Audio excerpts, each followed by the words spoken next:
उसका पान करे तो वह स्त्री जीवन में कभी भी विधवा नहीं हो सकती।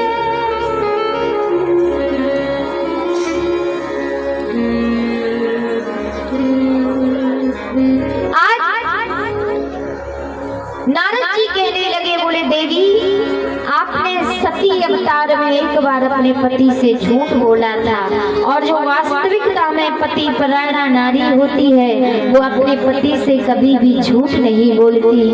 क्या झूठ बोला था, कब बोला था? तो गोस्वामी तुलसीदास जी महाराज वर्णन करते हैं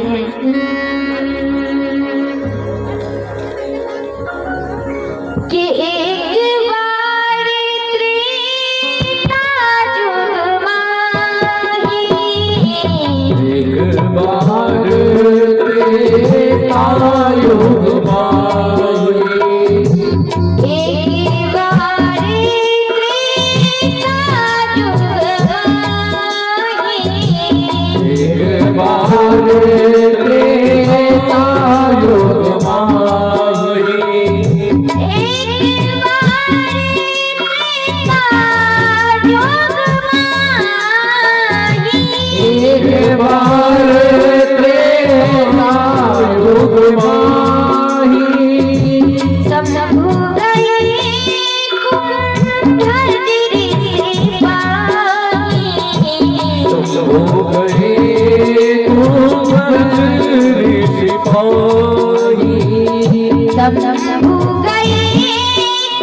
माताओं कितना सुंदर वर्णन आया है।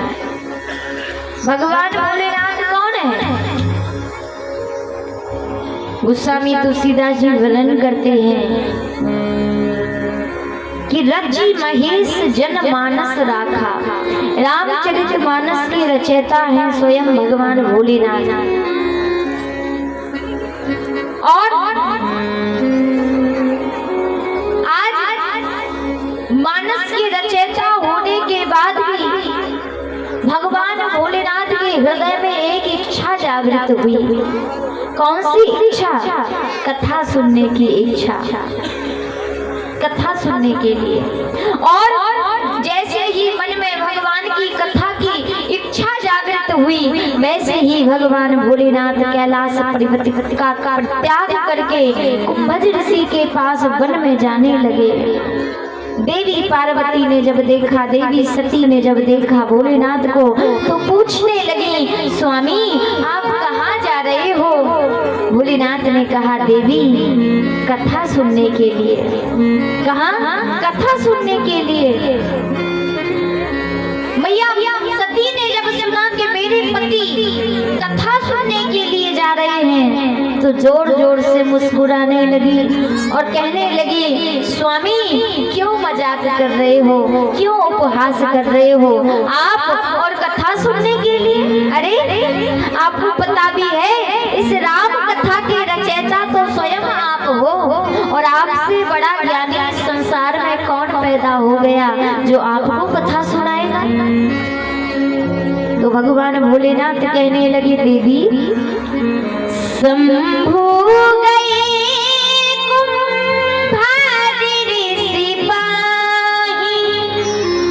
कहाँ जा रहा हूँ, किसके पास जा रहा हूँ कथा सुनने?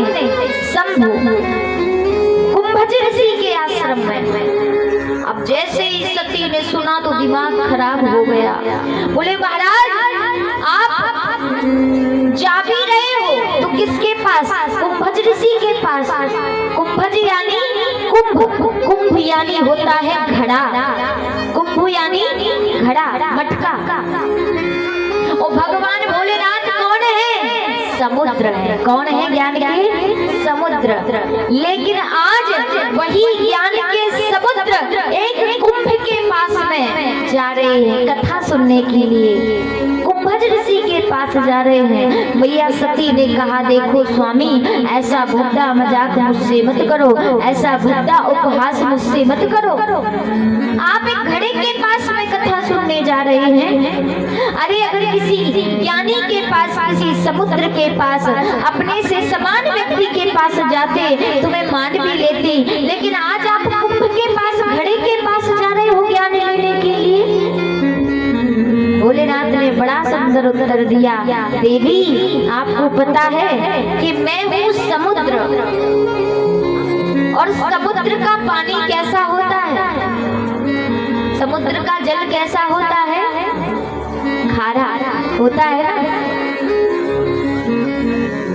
बोले जब व्यक्ति को प्यास लगती है तो प्यास को बुझाने के लिए केवल और केवल मटके का जल ही चाहिए, घड़े का जल ही चाहिए, क्योंकि घड़े के जल से ही व्यक्ति की प्यास बुझ जाती है। और समुद्र का पानी पियोगे तो प्यास बुझेगी नहीं, बुझने वाली। प्यास को बुझाने के लिए केवल मटके का, घड़े का जल चाहिए। तो भगवान भोलेनाथ ने कहा, देवी मैं हूँ समुद्र, और समुद्र का पानी खारा होता है, हर कोई नहीं पचा सकता। जो भी एक बार समुद्र का पानी पिएगा उसका ब्लड प्रेशर हाई हो जाएगा। इसीलिए मैं अपनी प्यास को बुझाने के लिए कुंभ के पास जा रहा हूँ, घड़े के पास जा रहा हूँ।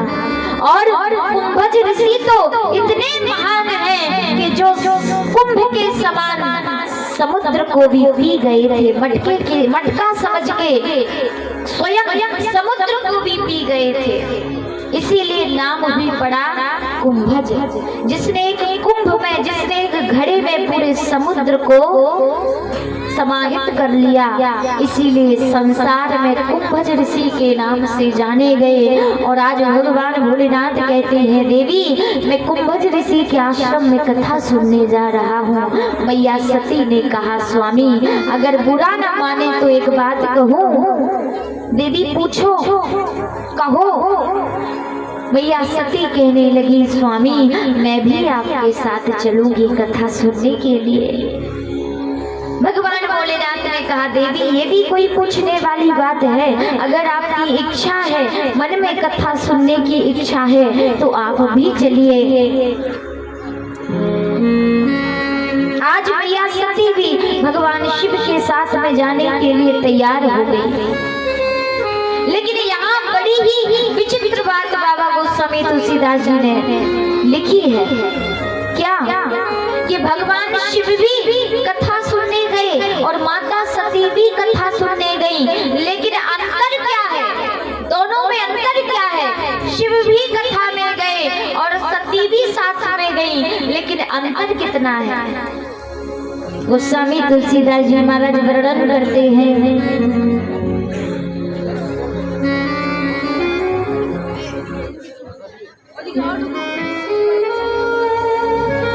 भगवान भोलेनाथ भी कथा सुनने गए और माता सती भी गई, लेकिन अंतर क्या है। गोस्वामी तुलसीदास जी वर्णन करते हैं कि संग सती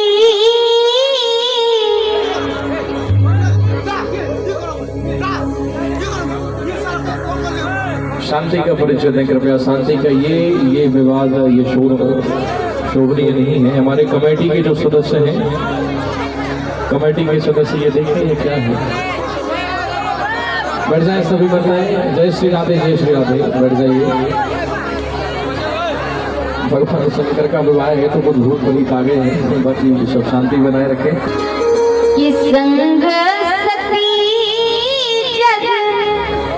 सभी बैठ जाएं, सभी से निवेदन है, सभी बैठ जाएं, सभी बैठ जाएं। यहाँ आसपास जितने भी लोग खड़े हैं सभी बैठ जाएं और हम अपना कथा पर ध्यान देंगे। आज भगवान भोलेनाथ भी गए और माता सती भी गई, लेकिन गोस्वामी तुलसीदास जी ने अंतर कहाँ लिखा कि संग सती से काम नहीं चला, तो फिर क्या लिखा, बोले संग सती जननी भवानी, जननी भवानी, संग सती जननी भवानी, संग सती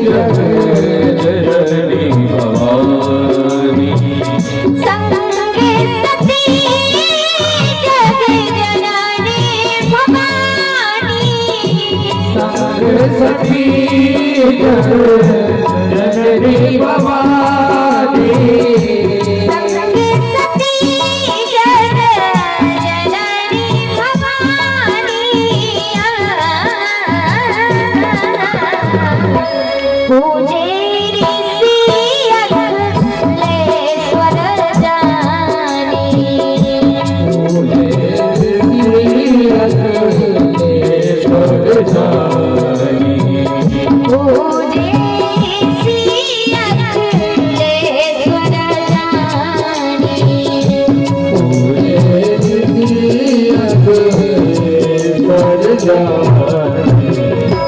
गोस्वामी तुलसीदास जी वर्णन करते हैं माताओं कि भगवान भोलेनाथ भी कथा सुनने गए और माता सती भी कथा सुनने गई, लेकिन भोलेनाथ को कितने अक्षरों से गोस्वामी बाबा ने संबोधित किया कि शंभु गए कुंभजार सिपाही, शंभु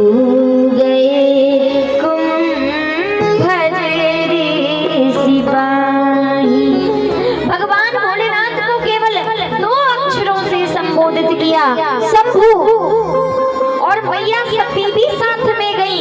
तो सती को कितना बड़ा चढ़ाकर गोस्वामी बाबा ने संबोधित किया। बोले सती, सती से काम नहीं चला तो फिर क्या लिखा? बोले सती जग जना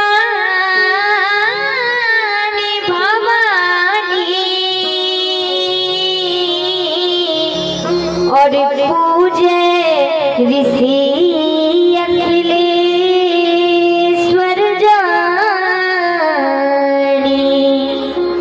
संग सती जग जननी भवानी और पूजे ऋषि अखिलेश्वर जानी। भगवान भोलेनाथ को क्या कहा? शंभु और माता सती को कितना बड़ा चढ़ा के लिख दिया, संग सती जग जननी भवानी। और जब दोनों पति पत्नी जगत की स्वामिनी और जगत के स्वामी जब कुंभज ऋषि के आश्रम में पहुंचे तो गोस्वामी बाबा वर्णन करते हैं, पूजे ऋषि अखिलेश्वर जानी। आज कुंभज ऋषि ने सारे जगत का स्वामी जानकर, माता पिता जानकर दोनों का पूजन किया। और जब मैया सती और भगवान भोलेनाथ का ऋषि पूजन करने लगे तो सती के हृदय में एक संशय रूपी पक्षी आकर बैठ गया। कौन सा संशय? सती के हृदय में एक संदेह जागृत हो गया। कौन सा संदेह? सती ने सोचा ये ऋषि मुझे क्या कथा सुनाएगा, ये तो मेरा और मेरे पति का पूजन कर रहा है, ये कैसे मुझे कथा सुनाएगा।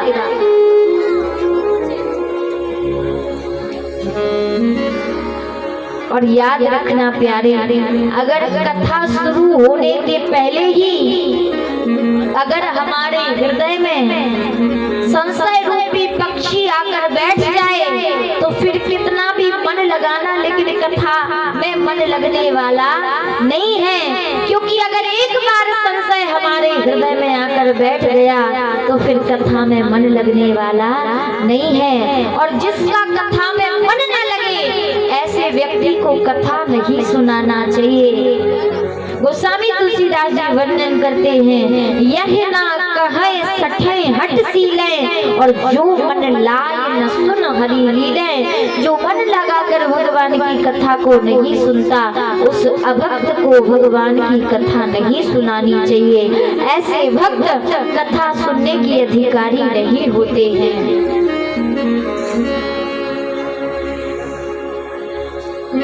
आप यहाँ 3 घंटे बैठो लेकिन मन आपका टाटा नगर में जाकर किसी टॉकीज में फिल्म देखने चला गया। हाँ? तो कथा खूब सुनते रहो लेकिन पल्ले कुछ पढ़ने वाला नहीं है। तो शरीर को कथा सुनाना तो बहुत सरल बात है, लेकिन मन को कथा सुनाना उतनी ही कठिन बात है। अगर हमारा मन कथा सुनने लग जाए तो समझ लेना कि हम अब सच्चे श्रोता बन गए हैं। शरीर को तो कथा कोई भी सुना सकता है, लेकिन मन को कथा सुनाना बहुत कठिन बात है। आज मैया सती के हृदय में संशय रूपी पक्षी आकर बैठ गया और कथा में मन नहीं लगा। जब कुंभज ऋषि ने कथा को प्रारंभ किया तो भगवान भोलेनाथ ने तो कथा को मन से सुना, लेकिन सती के हृदय में तो पहले ही संशय आकर बैठ गया था, तो कथा में मन कहां से लग जाए। लेकिन भगवान भोलेनाथ ने तो अपने इष्ट देव राम की कथा को पूर्वक श्रवण किया और भाव विभोर हो गए भगवान भोलेनाथ कथा को सुनते सुनते। लेकिन मैया सती गोस्वामी तुलसीदास जी कहते हैं कि जब भगवान भोलेनाथ कथा सुनने के लिए कुंभज ऋषि के पास आए थे तो गोस्वामी तुलसीदास जी ने 2 अक्षरों से संबोधित किया। क्या लिखा कि संग शंभु गए कुंभज ऋषि पाही और शंभु गए कुंभज ऋषि पाही। 2 अक्षरों से संबोधित किया जब कथा सुनने गए। और जब कथा को मन से सुना, जब कथा को मन लगाकर सुना तो गोस्वामी बाबा क्या लिखते हैं, जब आए थे तो कौन थे, शंभु। और जब कथा को मन से सुना तो गोस्वामी तुलसीदास जी वर्णन करते हैं